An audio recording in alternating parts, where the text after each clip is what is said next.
Ride start பண்ண அதுக்குள்ளே tea குடிக்கணும்னு சொல்லிட்டாரு. சரின்னு சொல்லிட்டு டீ குடிக்க போயிட்டேன். என்னென்னா அவருக்கு டீ குடித்தாதான் கொஞ்சம் எனர்ஜி கிடைக்குமா. அப்போ பார்த்துட்டு இருக்கும்போது என்ன இவர் என்ன பண்ணுறாருன்னு தெரியல. அது இதுக்கு கால் அப்படி விரிச்சாருன்னு தெரியல.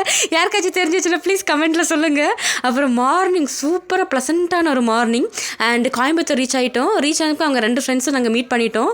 என்னன்னு தெரில, கார்த்திக் என் கூட இருக்கும்போது அவ்வளோ ஹாப்பியாக இருக்காங்களோ இல்லையா எனக்கு தெரியாது. ஆனால் இவங்க இருக்கிறதே இவங்க 2 ஃப்ரெண்ட்ஸ் தான் இருக்குது. இவங்க 2 பேர் இருக்கும்போது அவ்வளோ சந்தோஷமாக இருப்பாங்க. எனக்கு ரொம்ப பிடிக்கும். நான் இப்போ அவங்கள அந்த கேங்கில் நானும் ஒரு ஆளாகிட்டேன். அண்ட் மறுபடியும் கொஞ்சம் தூரம் போகிறதுக்குள்ளே எனக்கு பசிக்க ஸ்டார்ட் ஆகிடுச்சு. சாப்பிட்லான்னு சொல்லுவோம் சின்னதாக ஒரு கடையில் நிப்பாட்டிட்டாங்க. ஆனால் இந்த சின்ன சின்ன கடையில் தான் ரொம்ப வேறு லெவல் டேஸ்ட்டாக இருக்கும். அந்த சாம்பாரெல்லாம் சூப்பராக இருந்துச்சு. எனக்கு ஒரு தோசை வாங்கிட்டு வந்தார். நான் தோசை சூப்பராக சாப்பிட்டுருக்கேன். என்னென்னா எனக்கு இந்த மாதிரி சின்ன சின்ன கடையிலலாம் சாப்பிட ரொம்ப பிடிக்கும். அவர் நீட்டாக இருக்குமோ இல்லைன்னு தெரியாது, ஆனால் டேஸ்ட் மட்டும் சூப்பராக இருக்கும். இவர் வேறு சீக்கிரமாக சாப்பிடு அங்கே வரைக்கும் போகணும்னு சொல்லிட்டு இருந்தார். நான் பார்க்குறேன் இந்த பக்கம் இவங்க 2 பேரும் லவ் பைட் அடிச்சுட்டு இருக்காங்க. என்னடா பண்ணுறீங்க? ஏதோ நல்லா ஜாலியாக இருந்துச்சு. எனக்கு ரொம்ப பிடிச்சி போச்சு. அண்ட் சாப்பிட்டு வயர் அப்போயே ஃபுல்லாச்சு. இன்னும் மறுபடியும் ரைட் ஸ்டார்ட் பண்ண சொல்லிட்டு வண்டி எடுத்து நெக்ஸ்ட் ஊட்டிக்கு தான் போகிறோம். ஊட்டிக்கு போயிட்டு உங்களெல்லாம் மீட் பண்ணுவேன். அங்கே ஒரு வீடியோ எடுத்து போடுவேன். பார்த்து என்ஜாய் பண்ணுங்கள்.